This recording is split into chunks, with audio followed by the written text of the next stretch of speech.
And today we will see Jesus making a huge claim about his own identity, as he claims to be equal to God, and in fact, God himself. Historically speaking, we have seen that those who claim to be divine, those who claim deity, we have seen them as perhaps insane.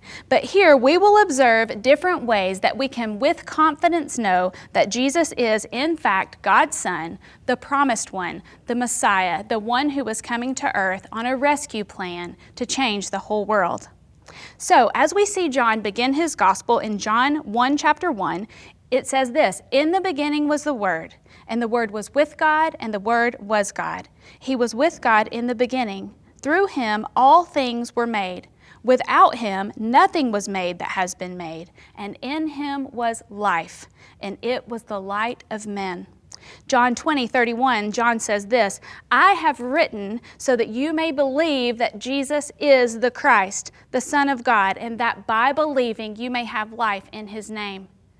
John was a very close friend of Jesus and an eyewitness to all of the accounts of Jesus' life. And here we see John pleading with the listeners saying, "I have written this gospel so that you may see that Jesus is the Son of God, that he is who he claims to be." John had been an eyewitness to all of it. And he is clearly expressing now the importance of a relationship with Jesus.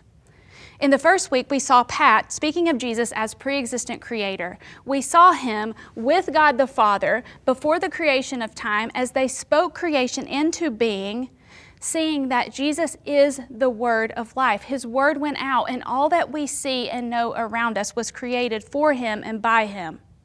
Romans 1:20 says this, "For since the creation of the world, God's invisible qualities, his eternal power, his divine nature have been clearly seen, being understood from what has been made, so that people are without excuse."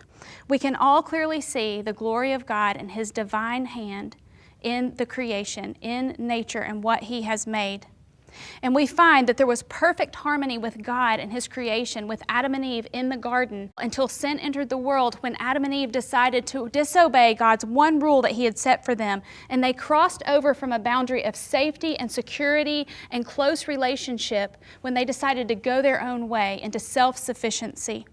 And we see that this perfect relationship was broken, and our world was broken. All was broken, and we see that in the brokenness in the world that we currently live in. But then God began to set in motion a great rescue plan to send a Redeemer and a rescuer, one who would save the whole world.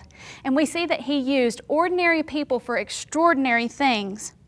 There was a great problem, and redemption was needed, and God had a plan to solve this problem. And it would culminate in the perfect one, his only Son, who he would send